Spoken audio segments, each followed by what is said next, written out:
بات کی جائے تو یہ ایک لمبی فرصت ہے، لیکن ان میں سے چند فلمیں اور کردار ہمیشہ کے لیے یادگار رہیں گے۔ جیسے مثال کے طور پر کیری آن جٹا سیریز میں ان کا کردار ایڈوکیٹ ڈھلوں سب سے زیادہ مقبول ہوا۔ ان کے مکالمے آج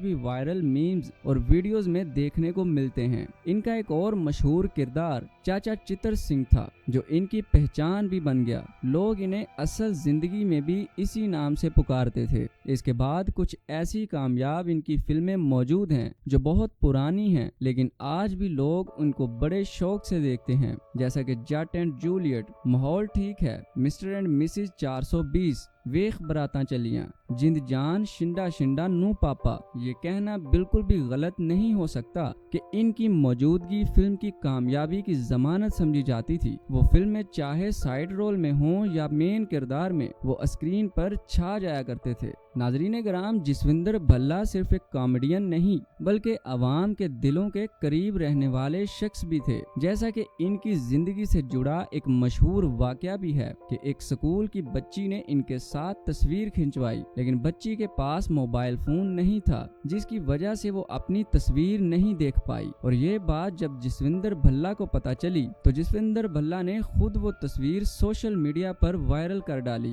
تاکہ وہ بچی اپنی تصویر دیکھ سکے۔ یہ واقعہ ان کی نرمی اور محبت بھری شخصیت کو ظاہر کرتا ہے۔ ان کے ساتھی اداکار اکثر یہ بات کہتے ہیں کہ جسوندر بھلا کبھی سکرپٹ پر زیادہ انحصار نہیں کرتے تھے، وہ اپنے دل و دماغ سے مکالمے ادا کیا کرتے تھے اور اپنی خود کی سوچ پر یقین رکھتے تھے، اور یہی وجہ ہے کہ ان کی کامیڈی کبھی مصنوعی نہیں لگتی تھی بلکہ زبان سے نکل کر سیدھی ہر دیکھنے والے کے دل تک جا پہنچتی تھی۔ پیارے دوستو، اب بات کریں گے کہ ان کی موت کیسے اور کب واقع ہوئی۔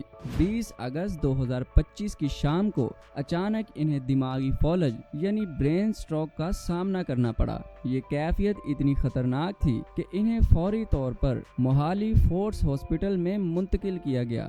2 دن تک ڈاکٹرز نے اپنی پوری کوشش کی، انہیں وینٹیلیٹر میں رکھا گیا، بے شمار ادویات بھی دی گئی، لیکن بدقسمتی سے ان کی طبیعت میں کوئی خاطر خواہ بہتری نہ آ سکی۔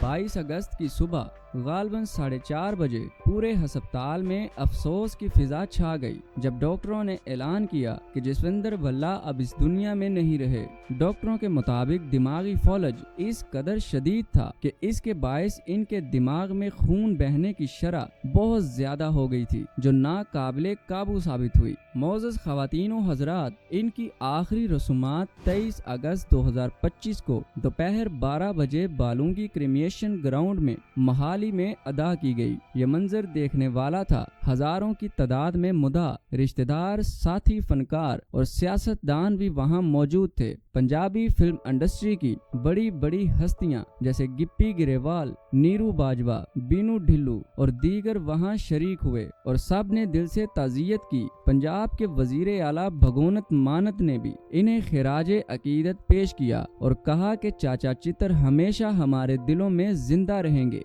پیارے دوستو، جسوندر بھلا اپنی فیملی کے بہت قریب تھے۔ ان کی اہلیہ پرم دیپ بھلا ایک فائن آرٹسٹ ٹیچر ہیں۔ ان کے بیٹے پخراج بھلا نے بھی اداکاری اور گلوکاری میں اپنا نام بنایا ہے۔ بیٹی آشپریت کور ناروے میں رہتی ہے۔ ان کی اچانک موت نے پورے خاندان کو ہلا کر رکھ دیا، لیکن ساتھ ہی دنیا بھر سے ملنے والی محبت اور دعاؤں نے ان کے خاندان کو سہارا دیا۔ جسوندر بھلا کا فن ہمیشہ زندہ رہے گا۔ انہوں نے پنجابی کامیڈی کو ایک نئی شناخت دی۔ Carry on Jata film series کو کلٹ کلاسک بنانے میں ان کا کردار بنیادی تھا۔ ان کی آخری فلم شنڈا شنڈا نو پاپا 2024 میں ریلیز ہوئی تھی، جس میں انہوں نے اپنی اداکاری کو لوہے کی مانند لوگوں سے منوایا۔ مداح کا یہ کہنا ہے کہ وہ صرف ایک فنکار نہیں بلکہ ایک عہد بھی تھے۔ دوستو، جسوندر بھلا کی زندگی ہمیں یہ سکھاتی ہے کہ فنکار وہی ہے جو نہ صرف لوگوں کو ہنسائے